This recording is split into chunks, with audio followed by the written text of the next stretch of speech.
In the high plains of North America, there is a lesson to be learned by observing the behavior of cattle and buffalo when they're confronted with the prospect of a severe storm. The herd of cattle will, as a group, attempt to run away from the oncoming storm. Ranchers lose scores of cattle each year due to these futile attempts at flight. The storms overtake the herd despite the herd's best efforts at outrunning them, and greater suffering occurs. In contrast, a herd of buffalo seems to recognize instinctively that a crisis must be confronted head-on if it is to be survived. When storms pop up on the plains, the buffalo turn resolutely to face it, put their heads down, and walk through it. Many fewer buffalo die in storms than cattle.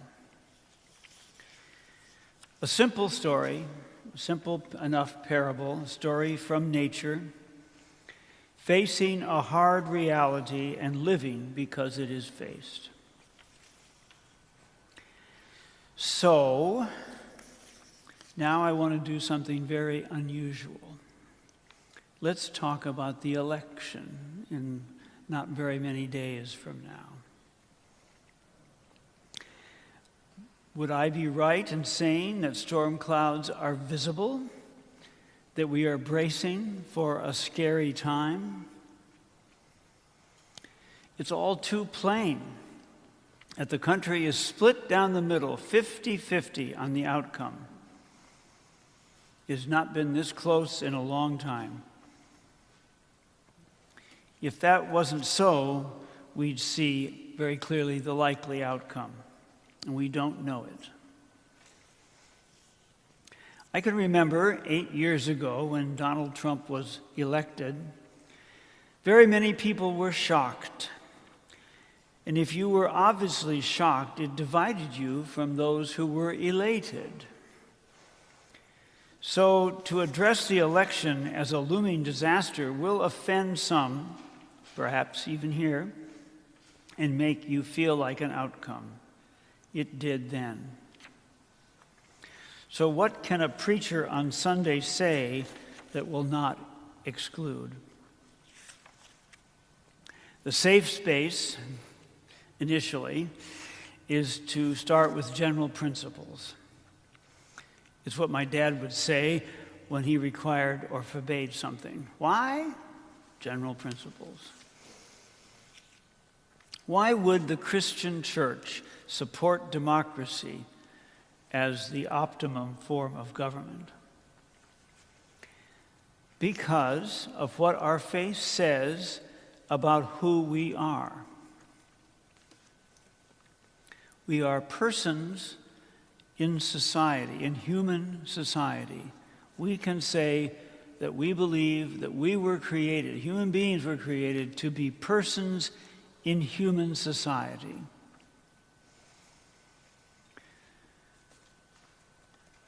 So that a dignity of imaging forth God has made it that we cannot easily treat anyone as less than that.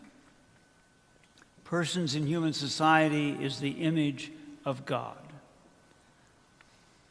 We are not perfect.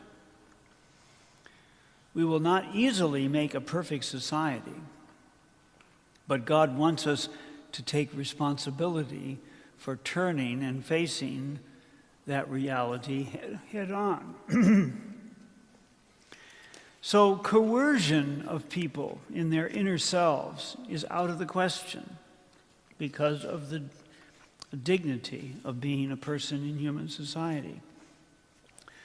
Coercion in thinking and speaking and values is to be excluded if there isn't harm to others.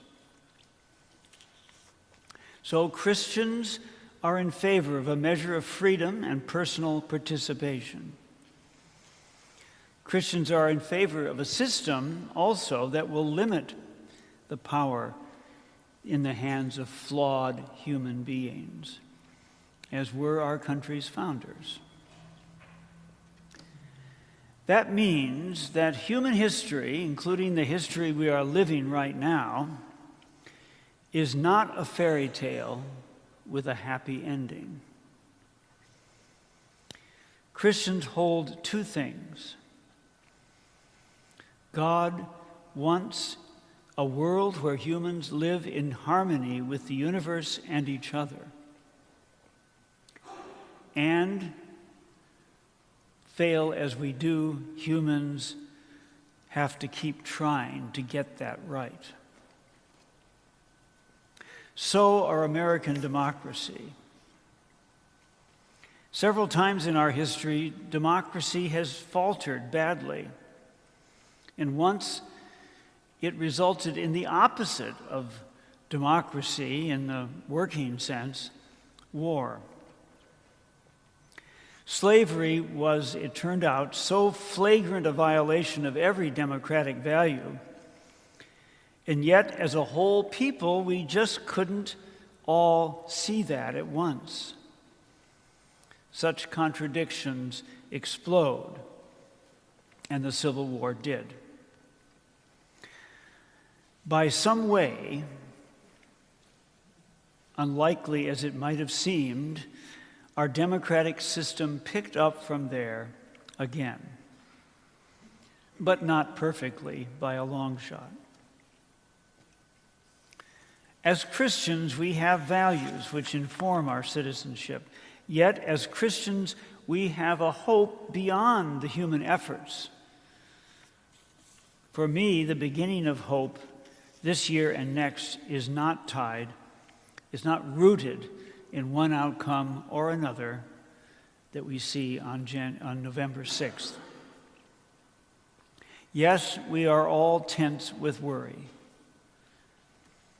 Now, faced with ultimate human frailty, death, Christians, we are told by Paul, do not grieve as others do without hope. So all of us who profess and call ourselves Christians have a job to do.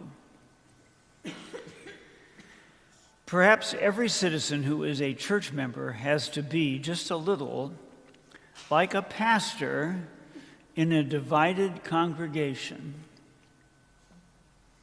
Where do you start?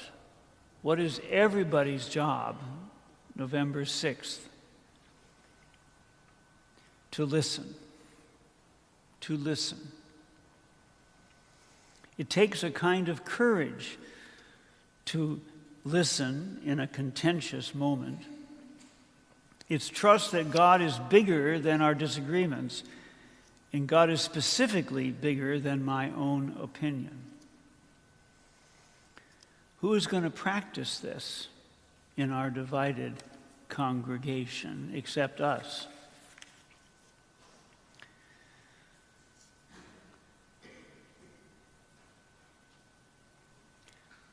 What is it to wait and listen?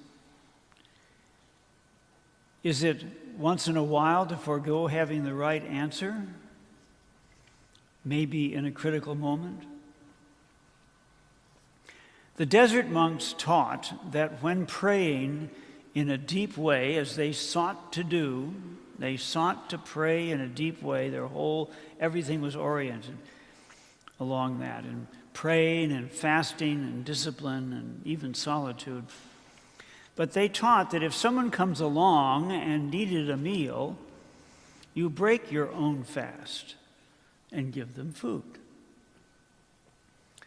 Charity always. It is easy to do what comes naturally and judge our neighbor. But who else will practice the charity that waits and listens first? And if we don't do it now, when? And if not me, who else? Somehow being a Christian means to avoid panic, anger, and running away. Head down, face the storm, and keep walking. It's not a storm that is in the others.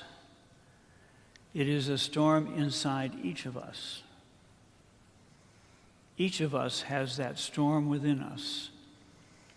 And with that, we have something to offer. Yes, many people dread the outcome, and we don't even know what it is. But that's when we have to remember our very first principles. We have to remember that we are Christians to be in the midst of people who don't agree with each other. It's not that we don't say what we believe, but if we don't listen first, who will begin to do that?